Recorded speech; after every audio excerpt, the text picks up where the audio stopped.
வணக்கம் viewers, welcome back. So நம்ம இன்னைக்கு பார்க்க போகிறது என்னன்னா செகண்ட்ஸ் மார்க்கெட்டில் லேப்டாப்ஸ்.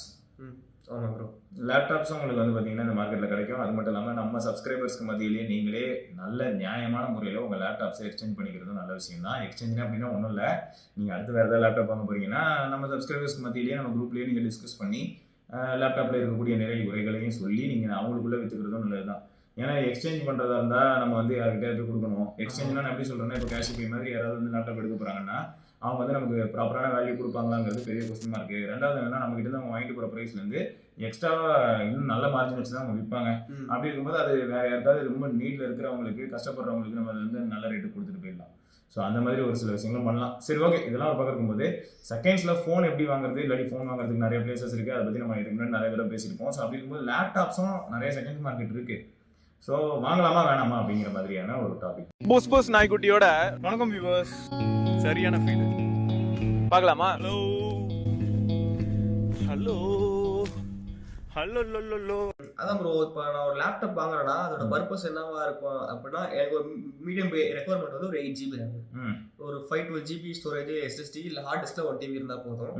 இப்போ இந்த ப்ராசர் வந்து அவங்க 8 Gen தான் எனக்கு வந்து 20K 30K தரும்னு சொல்கிறாங்க. அதாவது இப்போ i5 8th gen. ஆமாம், i5 8th Gen, i3 8th Gen. So இப்போ மொபைல்ஸ்லாம் நம்மளுக்கு ஈஸியாக தெரியும், நம்ம ஒரு ஃபோன் கால் பேசும்போது நம்ம ஒரு பெரிய டாஸ்க் ஹேண்டில் பண்ண போகிறது இல்லை. பட் நம்ம லேப்டாப்னா ஏற்கனவே அவங்க 5 years யூஸ் பண்ணிட்டு தருவாங்க, இல்லை நம்ம ஏற்கனவே 5 years தான் ஏன் பண்ணி யூஸ் பண்ணுவோம். ஏன்னா லேப்டாப் வந்து சீக்கிரமாக மாற்ற மாட்டோம்ல.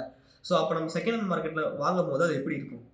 ஸோ லாங் டேர்ம் யூஸ் பண்ண போகிறோம்னா செகண்ட் அது கரெக்ட். எனக்கு வந்து என்னன்னா, ஃபர்ஸ்ட் ஆஃப் ஆல் விற்கிறவங்க வந்து அந்த லேப்டாப் ஓப்பன் பண்ணி உள்ளே இருக்கக்கூடிய ஹார்ட்வேரோட லெவல் என்ன, எப்படி இருக்குது, அப்புறம் ப்ராசர் மேலே வந்து கூலிங்காக வச்சிருப்பாங்களே தெர்மல் பேஸ்ட், அது இருக்கா இல்லையா, அந்த பேஸ்ட்டை யாராவது ஆல்ரெடி பல் விளக்கிட்டு கிளம்பி போயிட்டாங்களா.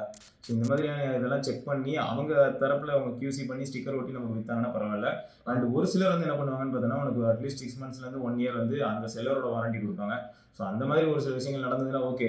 ஸோ அதெல்லாம் பண்ணலைன்னா எனக்கு தெரியல, அங்கேயும் அகைன் ரிஸ்க் இருக்க தான் செய்யுது. ஆமாம். அப்புறம் என்னன்னா, அந்த நம்ம டெமோ ஃபோன்ஸ் தெரியும்ல, அது மாதிரி டெமோ லேப்டாப்ஸ் இருக்கும். ஸோ அந்த மாதிரி லேப்டாப்ஸ் நம்ம கன்சிடர் பண்ணலாம். இல்லை, டெமோ ஃபோன்ஸ்னு எடுத்துக்கும் போது இப்போ ஆக்சுவலாக நான் ஒரு சில டீட்டெயில்ஸ் வந்து இந்த வீடியோ மூலமாக தரேன். ஸோ என்னன்னா, பொறுங்க நான் தேடுறேன். சரி, இந்த இன்ஃபர்மேஷன் என்ன அப்படின்னு பார்த்தீங்கன்னா, சாம்சங்கில் Z Fold 4 12-6 ஓகேயா, இது வந்து 75K கிடைக்கும் with 6 months warranty. 6 month warranty, super. 6 months Samsung warranty கிடைக்கும். ஸோ அந்த கான்டாக்ட் டீட்டெயில் நான் வந்து கீழே டிஸ்கிரிப்ஷனில் போட்டுறேன், நீங்கள் அவங்கள ரீச் பண்ணி நீங்கள் வாங்கிக்கலாம். ஸோ அவங்க என்ன சொன்னாங்கன்னா, ஒன்று வந்து ஃபோல்டு, அதே மாதிரி Z Flip 4 அவங்க கிட்ட அவைலபிளாக இருக்குது, போரா பர்பிள் கலர் இருக்குன்னு சொல்லிட்டு இருந்தாங்க. ஸோ 48K கொடுக்குறோம் அப்படின்னு சொல்லிட்டு. நம்ம 48K நீங்கள் என்ன பண்ணலாம்னா, இது மட்டும் தானேன்னா இல்லை, சாம்சங்கில் அவங்க ஸ்டோரில் வச்சிருக்கக்கூடிய எல்லா பொருளுமே வந்து என்ன பண்ணால் அந்த டென்யூர் அந்த டைம் முடிஞ்சதுக்கப்புறமா அடுத்த வருஷம் வேறு மாடல் வந்துடும் போது பழைய மாடல் வந்து அவங்க இப்படி தான் வந்து விற்பாங்க. டெமோஸ் எல்லாம். ஆமாம், டெமோஸை விற்பாங்க. ஸோ அந்த கான்டாக்ட் அப்படியே டீட்டெயில்ஸ் வந்து டிஸ்கிரிப்ஷனில் கொடுக்குறதுனால நீங்கள் அதை யூஸ் பண்ணிக்கலாம். ஸோ அவங்களை நீங்கள் ரீச் பண்ணுங்கள், வாட்ஸ்அப்பில் ரீச் பண்ணுறதா இருந்தாலும் சரி, இல்லாட்டி ஃபோன் கால் பண்ணி ரீச் பண்ணுறதா இருந்தாலும் சரி. ஸோ இதில் 6 months அவங்க வாரண்டி கொடுக்குறது வந்து எனக்கு தெரிஞ்ச ஒரு பெரிய அட்வான்டேஜ். இதில் கேர் ப்ளஸ் மாதிரியான விஷயங்கள்லாம் போட முடியாது, எனக்கு வந்து அவுட் ஆஃப் பாக்ஸ் அந்த மாதிரி புது ஃபோன் கிடையாது இல்லையா. ஸோ அதனால் இதுக்கு வந்து அவங்க ஆனால் 6 monthsக்கு சாம்சங் வாரண்டி கொடுப்பாங்க, ஞாபகம் வச்சுக்கோங்க.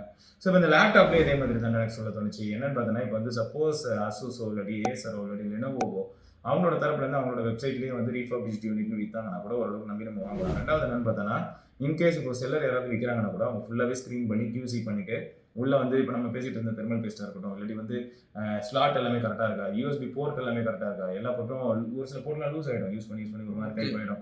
ஸோ எல்லா விஷயங்களையுமே அவங்க செக் பண்ணி, ஈவன் வந்து லிட்டை ஓப்பன் பண்ணி க்ளோஸ் பண்ணி அந்த ஹிஞ்சி ஒரு மாதிரி மொக்கையாயிடும்.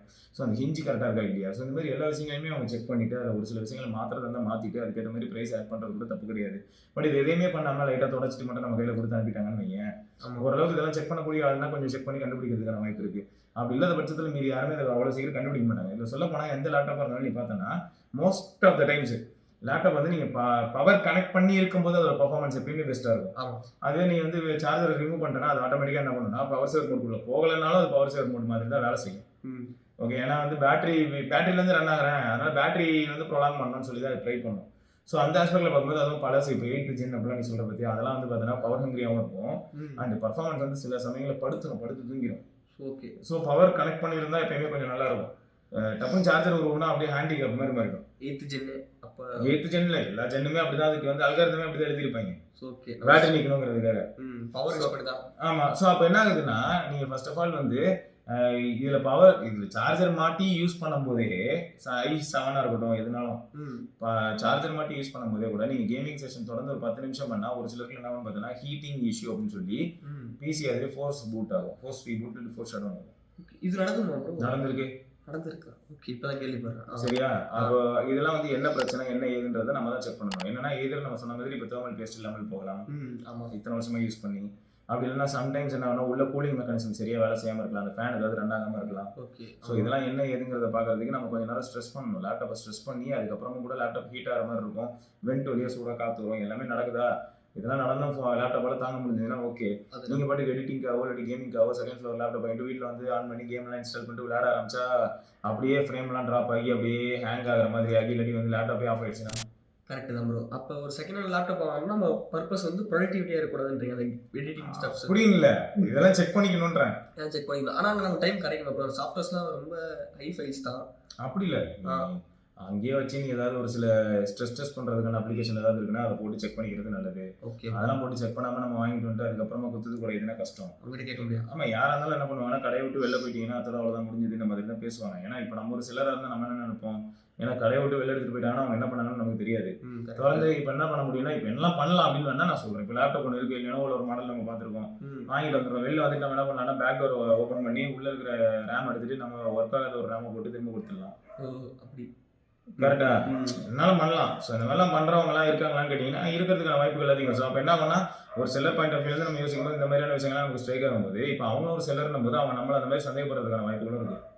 ஸோ அதனால் எதுவாக இருந்தாலும் அங்கேயே உட்காந்து கண் முன்னாடியே உட்காந்து எல்லாத்தையும் செக் பண்ணிவிட்டு எல்லாமே பர்ஃபெக்டாக வேலை செய்யுதா, நம்மளோட டிமாண்ட் என்ன, அந்த டிமாண்ட் வந்து அந்த லேப்டாப் ஃபுல்ஃபில் பண்ணுதா இல்லையா செக் பண்ணிவிட்டு அதுக்கப்புறம் அந்த லேப்டாப் வாங்குறது நல்லது. Correct bro. அப்போ நீங்கள் எப்படி ஒரு டிப்ஸ் கொடுப்பீங்க? நான் ஒரு லேப்டாப் வாங்க போகிறேன்னா இது மாதிரி செக் பண்ணி வாங்கணும். ஓகே, அப்புறம் என்னோட பேசிக் நீட் நான் தெரிஞ்சுக்கணும். ஆமாம். Okay, civil architect designer, interior designer, so நான் டிசைன்ஸ்லாம் ஷோகேஸ் பண்ணணும் அப்படிங்கும்போது நிறைய பேர் இப்போ ஐபேட் எடுத்து தான் போகிறாங்கன்னு வச்சுக்கோங்க. ஐபேட் ஆல்ரெடி சாம்சங்கில் டேப் S9 அல்ட்ராலாம் வேணால் 1.2 lakhs 1.3 lakhs வருது. ஸோ அதெல்லாம் என்னன்னா ரொம்ப தின்னாக இருக்கும், இருக்கிற இடமே தெரியாது, பட் அதில் நிறைய விஷயங்கள் பண்ண முடியும். ஸோ அப்புறம் இருக்கும்போது லேப்டாப்ஸ்லாம் எடுத்துக்கிட்டேன்னா இப்போ ஆஃபீஸ் யூஸ்க்காக ஒரு சில செட் ஆஃப் லேப்டாப்ஸ் இருக்குது. அதில் வந்து பார்த்தீங்கன்னா இன்டெகிரேட்டட் ஜிபியூவோட இருக்கும். தனிப்பட்ட முறையில் வந்து எக்ஸ்டர்னல் ஜிபியூ மாதிரியான விஷயங்கள் இருக்காது, இப்போ கேமிங்காக அந்த மாதிரி இருக்காது. அண்ட் இந்த ஈஸி டு கேரியர் ஒன்று வரும்போது 1.2 kg 1 kgலாம் கூட லேப்டாப்ஸ் இருக்குது. அது என்ன மேட்டர்னா பேசிக்காக பெர்ஃபார்ம் பண்ணுறதுக்கு தான் அதில் இருக்கும், அதில் CPU கேப்பபிலிட்டிஸ் நல்லா இருக்கும். அதில் வந்து நீ கேமிங் மாதிரியான விஷயங்கள்லாம் எதிர்பார்க்க முடியாது. ஸோ உன்னோட டிமாண்ட் என்ன அப்படிங்கிறத பார்த்து அதுக்கேற்ற மாதிரி நீ லேப்டாப் சூஸ் பண்ணணும். இப்போ கேமிங் லேப்டாப்ஸ்லாம் எடுத்துக்கிட்டேன்னா கொஞ்சம் திக்காக இருக்கும், அதில் வந்து இந்த மாதிரி கூலிங் மெக்கானிசம் பெட்டராக இருக்கும், பட் வெயிட்டாக இருக்கும். ஸோ இதெல்லாமே நம்ம யோசிக்கணும். பெசல்ஸ்லாம் நல்லா பெருசாக இருக்கும். ஸோ அதெல்லாமே நம்ம யோசிக்கணும். நம்மளோட டிமாண்ட் என்ன, நம்மளோட ரெக்யர்மெண்ட் என்ன, எடிட் பண்ண போகிறேன்னா இந்த மாதிரியான லேப்டாப் தான் தேவை. ஆமாம் ப்ரோ, கரெக்ட். எடிட் பண்ணுறதுக்கு நான் ஆஃபீஸ் யூஸ்க்கான லேப்டாப் வாங்கி எடிட் பண்ண முடியுமான்னு கேட்டால் பண்ண முடியும், நல்லா இருக்காது, ரெண்டர் டைம் அதிகமாக இருக்கும், அது பாட்டுக்கு எங்கேயோ ஓடிட்டு கிடக்கும், அது பாட்டு சூடாகும். புரியுது. அதுக்கான லேப்டாப் அது கிடையாது. இப்போ என்னோட பர்பஸ் என்னன்னா ஒரு வீடியோ எடிட்டிங்க்கு நான் சூஸ் பண்ண போகிறேன், இல்லை ஃபோட்டோஷாப் எடிட் பண்ணுவேன். ஸோ அப்போ நீங்கள் எனக்கு என்ன பட்ஜெட்டில் நீங்கள் ரெக்கமெண்ட் பண்ணுவீங்க செகண்ட் ஹேண்ட்னா? ஏன்னா இப்போ பிரைமரி மார்க்கெட்டில் பார்த்தோன்னா ஏசரில் நைட்ரோ சீரிஸ்னு சொல்லிட்டு ஒன்று இருக்கும், அதே மாதிரி அசூஸில் பார்த்தோன்னா டாப் சீரிஸ்ன்னு இருக்கும். இதெல்லாம் நீ 50,000 அந்த மாதிரியான பட்ஜெட்டில் பார்க்கலாம். ஸோ அப்படி இருக்கும்போது அது இப்போ இந்த மார்க்கெட்டில் நீ சொன்ன மாதிரி 30,000 கிடைக்கலாம். ஒரு வருஷம் முன்னாடி வாங்கினது 1.5 வருஷம் முன்னாடி வாங்கினதுன்னு சொல்லிட்டு இந்த பட்ஜெட்டில் கிடைக்கலாம். ஸோ எடிட்டிங் வரும்போது இந்த மாதிரி லேப்டாப்ஸ்க்கு போகிறது தான் பெட்டர். ஏன்னா அதான் வந்து பெட்டராக பர்ஃபார்ம் பண்ணும். அதுக்காக அவங்க கேமிங் சீரிஸ் மாதிரி அதை விடுறாங்களே. ஸோ அந்த மாதிரி லேப்டாப் யூஸ் பண்ணுறது தான் பெட்டர். நம்ம வந்து ரொம்ப சின்னதாக வேணும் போது நம்ம நான் சொன்ன மாதிரி இப்போ ஆஃபீஸ் ஒர்க்கு இல்லை டாக்குமெண்டேஷன் ஒர்க்கு இல்லை ஏதாவது ஷோகேஸ் பண்ணுறோம், அந்த மாதிரியான விஷயங்களுக்கு அது வாங்கலாம். கரெக்ட். குட்டியாக காம்பேக்டாக ஈஸி டு கேரியர் ஒன்று மாதிரி. பட் இது வந்து எடிட்டிங் கேமிங் அப்படின்னு வரும்போது இந்த மாதிரி லேப்டாப் தான் பார்க்க கொஞ்சம் அசிங்கமாக தான் இருக்கும், கொஞ்சம் குண்டாக தான் இருக்கும், பட் நம்ம பர்ஃபார்மன்ஸ் சூப்பராக இருக்குன்றீங்க. பர்ஃபார்மன்ஸ் நல்லா இருக்கும், பேட்டரி பேக்கப் ஆவரேஜாக இருக்கும், அடிச்சு தம்சம் பண்ணி பேட்டரி கன்வீன் பண்ணி வச்சிருக்கோம். பேட்டரி நம்ம மாற்றினாலும் கூட ரொம்ப பயங்கரமான பேட்டரி லைஃப்லாம் வராது. மேபி இதுக்கப்புறம் ஸ்னாப்ட்ராகனோட X8 ப்ராசஸர் வந்ததுன்னா ஆர்ம் பேஸ்ட் வந்ததுன்னா அதில் வேணால் பர்ஃபார்மன்ஸ் பூஸ்ட் ப்ளஸ் அதே சமயம் பேட்டரி லைஃப் நல்லா இருக்கிறதுக்கான வாய்ப்புகள் இருக்குது. Correct bro. இப்போ எப்படி நம்ம மார்க்கெட் கண்டுபிடிக்கிறது லேப்டாப்க்குனா? அதுதான் கஷ்டம், அது நம்ம கையில் தான் இருக்குது எல்லாமே. ஏன்னா இப்போ ஃபோன் மார்க்கெட்டுக்கும் அப்படி நிறைய செல்லர்ஸ் இருக்காங்களோ அதில் யார் நமக்கு ஓரளவுக்கு ட்ரஸ்ட்வர்த்தியாக ஃபீல் ஆகிறாங்க, யாரால வந்து ஓரளவுக்கு நமக்கு நல்ல சப்போர்ட் கொடுக்க முடியுது, இல்லை நம்ம ஃப்ரெண்ட்ஸ் ஆல்ரெடி யாராவது அங்கே போய் கடையை வாங்கி அவங்களுக்கு நல்ல அனுபவம் இருக்குது, இல்லாட்டி அவங்களுக்கு வந்து ஒரு கெட்ட அனுபவம் இருந்தாலும் கூட அது ஒரு நல்ல பொருள் இல்லை, அந்த பொருள் டேமேஜ் ஆயிடுச்சுன்னா கூட அந்த செல்லர் வந்து அவங்களுக்கு ஹெல்ப் பண்ணியிருக்காங்கன்னு தெரிஞ்சு அந்த ஒரு ஹியூமனிட்டி பார்க்குறோம். ஸோ அந்த மாதிரியான ஒரு செல்லர் கிட்ட நம்பி நம்ம போய் எதனால வாங்கலாம் போது அந்த மாதிரி யாரையும் உங்களுக்கு தெரியும்னா அவங்க கிட்ட போய் நீங்கள் வாங்குறதுல எந்த பிரச்சனையும் வர போகிறது இல்லை. ஸோ நம்ம கையில் நம்ம தான் அந்த ரெஸ்பான்சிபிலிட்டி எடுத்துக்கணும். நிறைய பேர் வெப்சைட்லாம் வச்சிருப்பாங்க. ஸோ அந்த மாதிரியான ஆளுங்கிட்டையும் நம்ம டேரெக்டாக செக் பண்ணிட்டு கால் பண்ணி என்கொயரி பண்ணிட்டு நேரில் போய் வாங்கிக்கலாம். ஓகே ஸோ நம்ம தான் வெரிஃபை பண்ணிக்கணும் யார்கிட்ட வாங்குறது என்ன ஏதுன்னு. ரிச் ஸ்ட்ரீட்லாம் கூட இருக்கு நிறைய ஷாப்ஸ். ரிச் ஸ்ட்ரீட்லயே இருக்கா? எனக்கு மொபைல்ஸ் நான் கேள்விப்பட்டா நம்ம கோயம்புத்தூர் இப்போ ரிச் ஸ்ட்ரீட் சொல்றீங்களா, அது மாதிரி லேப்டாப் அது மாதிரிலாம் இருக்கு. ரிச் ஸ்ட்ரீட்லயே இருக்கு. ரிச் ஸ்ட்ரீட்லயே இருக்கு. இருக்கு. ஆனா நம்ம போய் அங்க யூஸ் பண்ணி பார்த்துட்டு விசாரிச்சு பார்க்கணும்ன்றீங்க. யூஸ் பண்ணிட்டு விசாரிச்சுட்டு நம்மளோட ரெக்குயர்மெண்ட் என்ன, இதுக்கு வந்து சாட்டிஸ்ஃபை பண்ணுங்க பண்ணாதான் எல்லாமே என்கொயரி பண்ணிட்டு அதுக்கப்புறம் வாங்கிக்கலாம். ஓகே ப்ரோ, புரியுது.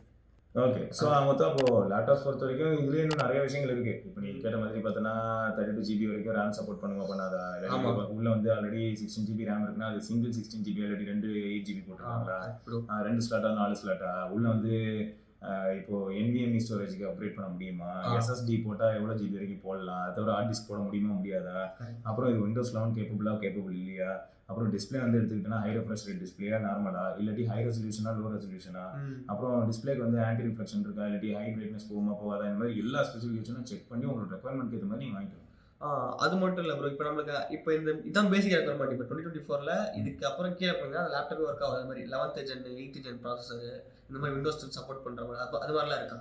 இத்தனை ஜிபி ரேம் ஆக்சுவலாக நிறைய இதில் ஜிபி ரேம்லாம் வந்து சப்ஜெக்டிவ் தான். நம்ம என்ன யூஸ் பண்ண போகிறோமோ அதுக்கு ஏற்ற மாதிரி தான் நம்ம வாங்குறோம்.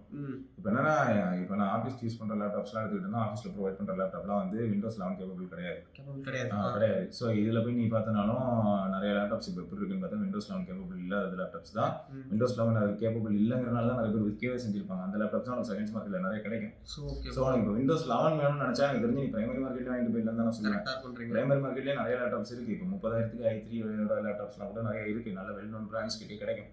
ஸோ அதனால் நம்ம அங்கேயே போயிடலாம். செகண்ட்ஸ் வந்து எப்போ போகிறோம் அப்படின்னா கொஞ்சம் பர்ஃபார்மன்ஸ் ஓரியன்டான ஒரு லேப்டாப் Windows 10 இருந்தாலும் பரவாயில்ல, எனக்கு பர்ஃபார்மன்ஸ் முக்கியம் நினைக்கும் போது தான் இப்போ அங்கே போகிறோம். இப்போ எப்படின்னா பழைய ஃப்ளாக்ஷிப் எனக்கு வேணும், எனக்கு பர்ஃபார்மன்ஸ் வேணும்னு நினச்சி தான் நம்ம செகண்ட்ஸில் போய் ஃபோன் வாங்குறோம். செகண்ட்ஸில் போயிட்டு நான் மார்க்கெட்டில் 10,000 ரூபாய் கிடைக்கிற ஃபோனே செகண்ட்ஸில் போய் நான் 8,000 ரூபாய்க்கோ இல்லாட்டி 6,000 ரூபாய்க்கோ வாங்குறதுல அர்த்தமே இல்லையே.